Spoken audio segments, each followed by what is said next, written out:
Perkenalkan, nama saya Helena Yunita Baisila, mahasiswa dari Universitas Citra Bangsa, Prodi PGSD dengan NIM 236111131.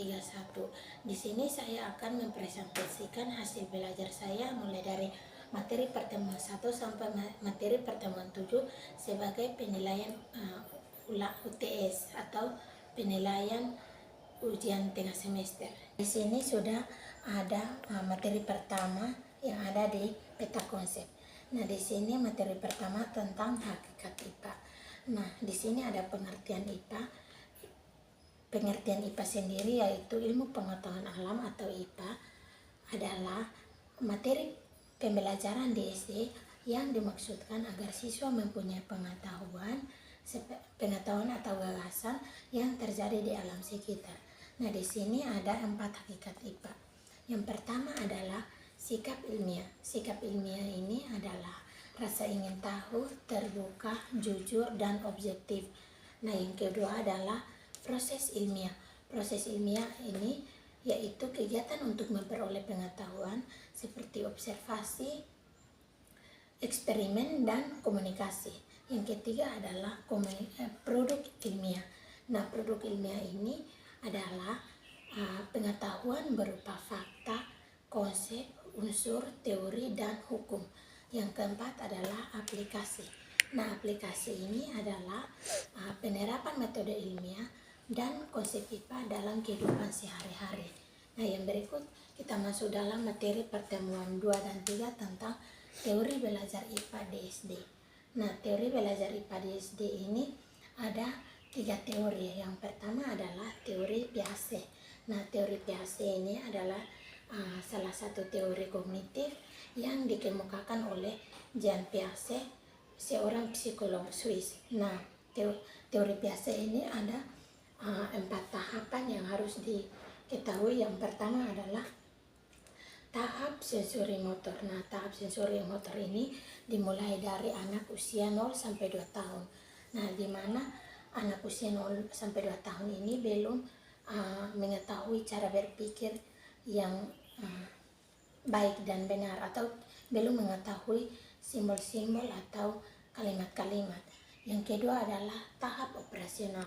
Nah, tahap operasional ini dimulai dari anak usia 2 sampai 7 tahun, di mana tahap ini anak-anak juga belum mengetahui hal-hal yang baik, seperti belum berpikir yang secara abstrak. Yang ketiga adalah tahap operasional konkret, di mana tahap ini dimulai dari anak usia 7 sampai 11 tahun. Nah, tahap ini di mana anak-anak sudah mulai berpikir secara konkret atau nyata. Nah, anak-anak sudah berpikir secara konkret atau nyata ini seperti mengetahui kalimat-kalimat dan mengenal simbol-simbol. Yang berikut adalah tahap operasional formal, di mana tahap ini dimulai dari anak usia 11 tahun ke 15 atau 11 tahun ke atas, atau masa-masa remaja, di mana anak-anak sudah mengetahui kalimat-kalimat dan simbol-simbol yang ada. Yang berikut adalah teori Brunner.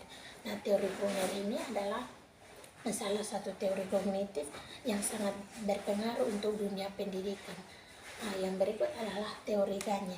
Teori Gagne ini adalah salah satu teori di mana untuk mengetahui kondisi dan untuk mengetahui kondisi gaya belajar anak yang baik dan yang benar. Materi yang ketiga atau materi pertemuan 4 dan 5 berkaitan dengan taksonomi Bloom. Nah, taksonomi Bloom ini adalah salah satu teori yang dikemukakan oleh Benjamin Bloom pada tahun 1945 untuk tujuan pembelajaran. Nah, di mana materi tentang taksonomi Bloom ini ada 3 ranah penting yang harus diketahui. Yang pertama adalah ranah kognitif. Nah, ranah kognitif ini berkaitan atau adalah kemampuan cara berpikir anak untuk mengingat, mencipta, dan menerapkan. Itu yang dinamakan dengan ranah kognitif, yaitu ranah yang harus dimiliki anak seperti mengingat. Nah, yang kedua adalah ranah psikomotor.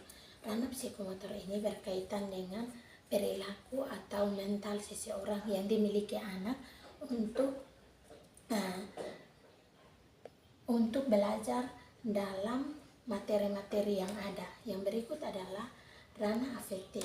Nah, ranah afektif ini berkaitan dengan sikap-sikap seseorang atau sikap yang dimiliki oleh anak-anak seperti emosional, sikap, nilai, dan perasaan seseorang. Itu yang dinamakan dengan ranah afektif. Ya. Yang berikut kita masuk dalam materi pertemuan 6 tentang pembelajaran abad ke-21. Nah, pembelajaran abad 21 ini adalah materi penting yang harus dikuasai oleh setiap orang untuk menghadapi masalah atau tantangan di abad ke-21 ini. Nah, konsep belajar ke abad 21 ini juga ada 4 konsep. Yang pertama adalah berpikir kritis dan pemecahan masalah. Nah, berpikir kritis dan pemecahan masalah ini berkaitan dengan kemampuan untuk menganalisis informasi yang terjadi, dan itu dinamakan dengan berpikir kritis. Nah, itu adalah kemampuan untuk menganalisis atau menerapkan hal-hal yang terjadi atau pemecahan masalah. Nah, yang kedua adalah daya cipta dan inovasi. Nah, daya cipta dan inovasi ini berkaitan dengan daya berpikir atau ide untuk menghasilkan ide atau gagasan supaya bisa membuat sesuatu yang baru atau mendapatkan ide atau menghasilkan ide, itu yang dinamakan dengan daya cipta dan inovasi. Yang ketiga adalah kerjasama. Nah, kerjasama ini adalah interaksi di mana dua orang atau lebih bekerja bersama-sama untuk tujuan yang sama, yaitu yang dinamakan dengan kerjasama. Jadi mereka bekerja bersama-sama untuk tujuan